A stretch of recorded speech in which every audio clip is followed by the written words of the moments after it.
Hello everyone. हमने क्रांतिकारी आंदोलन की introduction, causes and AIIMS, principles and methods कर लिए हैं। आज हम करेंगे बेटा इसकी डेवलपमेंट की, रिवोलेंट्री मूवमेंट की जो डेवलपमेंट है वो किस तरह से हुआ था इसका इंडिया में एंड अनदर फॉरिजन में या वर्ल्ड में किस तरह से हुआ था इसका विकास। फर्स्ट ऑफ ऑल हम करेंगे इसका क्रांतिकारी आंदोलन का विकास, कि जो क्रांतिकारी आंदोलन है वो भारत में 2 चरणों में फैला हुआ था। फर्स्ट चरण था उसका 1900 ईस्वी से 1919 ईस्वी तक, और सेकंड चरण था 1923 ईस्वी से 1934 ईस्वी तक। जो प्रथम चरण के आंदोलन में 2 विचारधाराएं उत्पन्न हुई थी और उनके क्रियाकलापों के ही 2 केंद्र थे, परंतु जो नेता थे वो अंग्रेजों के विरुद्ध सशस्त्र आंदोलन करने के लिए भारतीय सेना तथा अंग्रेजों के विरोधी विदेशी ताकतों की मदद लेना चाहते थे। यह विचारधारा पंजाब एवं संयुक्त प्रांत में भी प्रचलित थी। दूसरी विचारधारा के अनुसार जो नेता है वो हिंसात्मक कार्यक्रमों द्वारा अंग्रेजी साम्राज्य को नष्ट करना चाहते थे, और उस विचारधारा को बंगाल तथा महाराष्ट्र में भी समर्थन मिला था। इसमें है जो क्रांतिकारी आंदोलन है वो किस तरह से भारत में फैला, सबसे पहले कौन से स्थान पर फैला। फर्स्ट ऑफ ऑल इसमें है बंगाल, कि बंगाल में यह सबसे पहले क्रांति हुई थी कि 1905 ईस्वी में लॉर्ड कर्जन द्वारा किए गए बंगाल के विभाजन के पश्चात यहाँ क्रांतिकारी गतिविधियाँ बढ़ने लगी, और बंगाल में क्रांतिकारियों के जो प्रमुख नेता थे जैसे कि अरविंद घोष के छोटे भाई वीरेंद्र कुमार घोष तथा स्वामी विवेकानंद के छोटे भाई भूपेंद्र नाथ दत्त थे। बंगाल के क्रांतिकारियों ने सर्वप्रथम मार्च 1903 ईस्वी में अनुशीलन समिति नामक संगठन की स्थापना की। वीरेंद्र कुमार घोष इस समिति के प्रमुख थे और कलकत्ता, ढाका, अन्य स्थानों पर भी समिति का गठन हुआ, संगठन की इसकी स्थापना हुई। और क्या इस समिति की जो शाखाएं थी वो 500 स्थापित की गई थी। इस समिति का गठन रूस तथा इटली की गुप्त क्रांतिकारी समितियों की तर्ज पर किया गया था, जो कि रूस और इटली की गुप्त क्रांतिकारी समितियां थी उनके आधार पर किया गया, उनकी तर्ज पर किया गया। बंगाल के क्रांतिकारियों ने अंग्रेजों के मन में आतंक पैदा करने के लिए 1907 से 1914 ईस्वी के बीच कई अधिकारियों एवं मुखबिरों की हत्याएं की या हत्या करने का भी कई बार प्रयास भी किया, और 6 दिसंबर 1907 ईस्वी को मेदिनीपुर के निकट बंगाल के उप गवर्नर बैमफील्ड फुलर की गाड़ी को बम से उड़ाने का प्रयास किया। कुछ समय पश्चात ढाका के मजिस्ट्रेट एलन पर गोली चलाई गई, परंतु मजिस्ट्रेट मरा नहीं, सिर्फ घायल हो गया था। और 11 अप्रैल 1908 ईस्वी को चंद्रनगर के फ्रांसीसी मेयर को बम से उड़ाने का भी प्रयास किया गया। 30 अप्रैल 1908 ईस्वी को 30 अप्रैल 1908 ईस्वी को क्रांतिकारी खुदीराम बोस एवं प्रफुल्ल चाकी ने इस विश्वास के साथ एक बग्गी पर बम फेंका, इसमें बदनाम जॉर्ज किंग्सफोर्ड होगा, परंतु गलती से इस घटना में बग्गी में बैठी श्रीमती कैनेडी और उसकी पुत्री की हत्या हो गई। परंतु जो प्रफुल्ल चाकी है उसने स्वयं को गोली मारकर अपनी हत्या कर ली थी और खुदीराम बोस को फांसी दे दी गई। दोनों ही युवा क्रांतिकारी बंगाल में अत्यधिक लोकप्रिय थे, अतः दोनों को प्रथम शहीदों के रूप में भी सम्मानित किया गया। इस घटना के बाद की जो पुलिस की जो पकड़ थी वो तेज हो गई, और पुलिस ने कलकत्ता के मालिकता इलाके में बम बनाने का कारखाना पकड़ लिया, और इस घटना में 39 प्रसिद्ध क्रांतिकारियों को गिरफ्तार किया गया। हेमचंद्र दास, अरविंद घोष, वीरेंद्र घोष, देवदास है जो, और बोस है, इन्होंने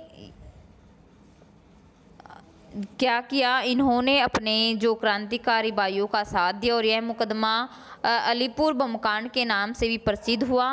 विवाद की सुनवाई की अवधि में ही सरकारी जो साक्षी थे, सरकारी वकील और एक पुलिस अधिकारी की भी हत्या कर दी गई थी। पुलिस ने इसके अतिरिक्त डाका षड्यंत्र केस और वारिसाल षड्यंत्र केस में भी अनेक युवाओं जिनमें कुछ निर्दोष भी थे जिनको कड़ी सजाएं दी गई। इसी दौरान आत्मोन्नति समिति नामक एक दूसरा क्रांतिकारी संगठन भी मंगोल में काम कर रहा था और विपिन बिहारी गांगुली इसके प्रमुख थे। उन्होंने 1915 में बागा जतीन के साथ सशस्त्र विद्रोह में भाग लिया था। यद्यपि ब्रिटिश सरकार ने गुप्त समितियों पर प्रतिबंध लगाकर उन्हें अवैध घोषित किया और क्रांतिकारी अदम्य साहस के साथ, दृढ़ निश्चय के साथ, आत्मोत्सर्ग के साथ कार्य करते रहे। फिर हमारा आता है महाराष्ट्र की जो संगठित क्रांतिकारी हैं वो आंदोलन का प्रारंभ सर्वप्रथम महाराष्ट्र से हुआ था और दामोदर हरि चापेकर व बालकृष्ण हरि चापेकर जो भाई थे वो उन्होंने सर्वप्रथम पूना में 1896 से 97 ईस्वी में व्यायाम मंडल की स्थापना की थी। इस संगठन का जो उद्देश्य था वो देश के नवयुवकों को शारीरिक दृष्टि से हष्टपुष्ट बनाकर उनमें मातृभूमि के प्रति भक्ति भावना भरना था। इसके सदस्यों को हथियार चलाने, क्रांतिकारी सहायता बांटने और अंग्रेज अधिकारियों की हत्या करने का भी कार्य सौंपा जाता था। 1857 ईस्वी में पूना में प्लेग फैलने के कारण जब सरकारी अधिकारियों ने जनता से दुर्व्यवहार किया तो नवयुवकों का खून खोल उठा था। परिणाम स्वरूप चापेकर भाइयों ने प्लेग कमीशन रेड एवं अधिकारी अरेस्ट की गोली मारकर हत्या कर दी थी और चापेकर भाइयों को भड़काने का आरोप प्रसिद्ध उग्रवादी नेता तिलक पर लगाया गया, जिसको 18 मास की सजा भी कारावास की सजा मिली थी। 1904 ईस्वी में विनायक दामोदर सावरकर महाराष्ट्र के प्रमुख क्रांतिकारी थे। उन्होंने नासिक में अभिनव भारत नामक क्रांतिकारी संगठन का गठन किया और अभिनव भारत की जो शाखाएं थी वो कर्नाटक, मध्य प्रदेश, राजस्थान व अन्य प्रदेशों में भी फैली थी। यूरोप में इस संस्था ने महत्वपूर्ण काम किया और यह संस्था युवकों को तलवार और लाठी चलाना भी सिखाते थे। शारीरिक संस्कृति पर विशेष बल दिया जाता था। 1905 ईस्वी में बंगाल के विभाजन के बाद चले स्वदेशी और बहिष्कार आंदोलन में क्रांतिकारियों ने बढ़ चढ़कर भाग लिया और वीर सावरकर ने पूना में विदेशी कपड़ों की होली जलाई थी।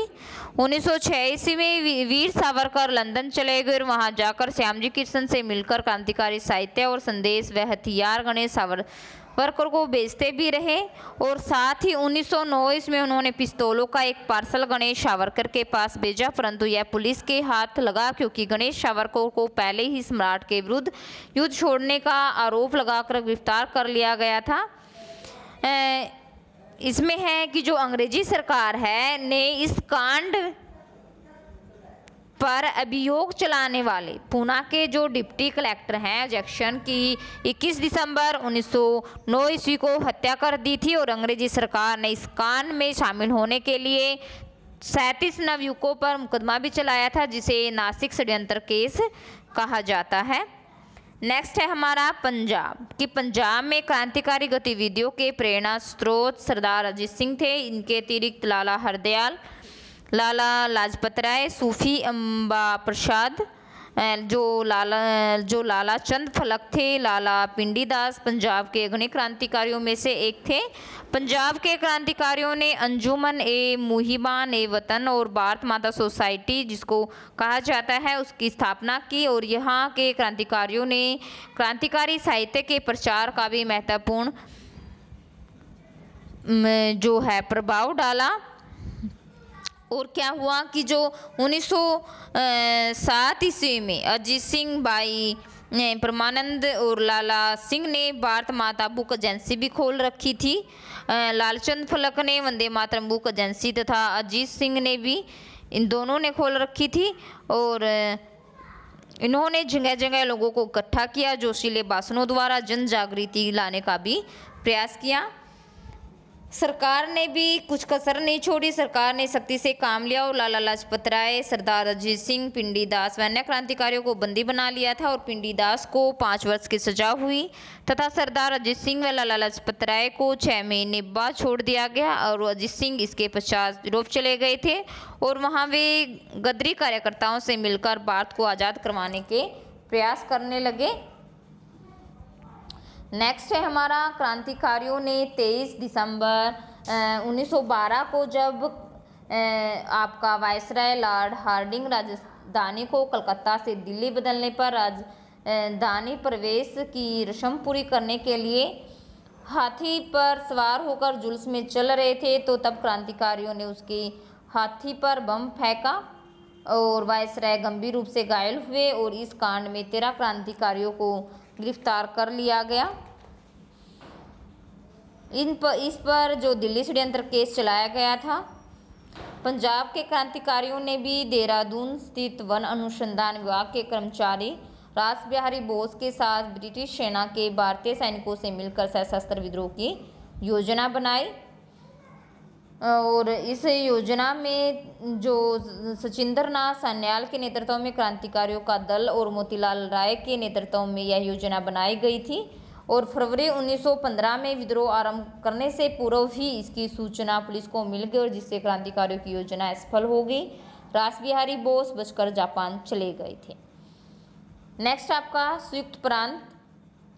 कि संयुक्त प्रांत में आगरा तथा बनारस क्रांतिकारियों के प्रसिद्ध केंद्र थे। सुंदरलाल था, सूरानाथ था, बहादुरी और आपका रास बिहारी बोस था आदि ने संयुक्त प्रांत के प्रमुख क्रांतिकारी थे ये। और रास बिहारी बोस ने पंजाब के क्रांतिकारियों से मिलकर दिल्ली में 23 दिसंबर 1912 को लॉर्ड हार्डिंग बम फेंका। नेक्स्ट आपका अन्य क्षेत्र में आता है आपका मद्रास और राजस्थान, जिसमें मध्य प्रदेश, उड़ीसा, बिहार भी आता है। मद्रास में क्या है कि मद्रास में क्रांतिकारियों का कोई खास वर्ग नहीं था, परंतु 1907 में विपिन चंद्रपाल की गिरफ्तारी के समय ऐसी भावना का जागरण हुआ जो सुब्रमण्यम शिवा तथा चिदंबरम पिल्ले ने विदेशी वस्तुओं का बहिष्कार करके इसकी शुरुआत की। इन लोगों को गिरफ्तार कर लिया, जिसके विरोध में तिन्नेवली में उपद्रव हो गए। भीड़ ने सरकारी भवनों को जला डाला व पुलिस स्टेशनों पर दावा बोल दिया। सरकार ने दमन का सहारा लिया और 27 लोगों को गिरफ्तार कर लिया। इनकी गिरफ्तारी के विरोध में क्रांतिकारी पुनः भड़क उठे और वाचियर ने 17 जून 1911 को तिन्नेवली के जिला मजिस्ट्रेट मिस्टर आसे की हत्या कर दी और वाचियर ने आत्महत्या कर ली। इस घटना में 9 लोगों को सजा दी गई। नेक्स्ट है आपका राजस्थान। कि राजस्थान में भी बंगाल की तरह क्रांतिकारी संगठनों की स्थापना हुई थी। अर्जुनलाल सेठी, केसरी सिंह बारहट, राम गोपाल राजस्थान के प्रमुख क्रांतिकारी थे। धीरे धीरे राजस्थान के कई भागों में क्रांतिकारी संगठन फैले और यहाँ ब्रिटिश भारत के क्रांतिकारियों को आश्रय मिलता था। केसरी सिंह और बारहट के पुत्र प्रताप सिंह ने अजमेर में अपनी गतिविधियाँ संचालित की।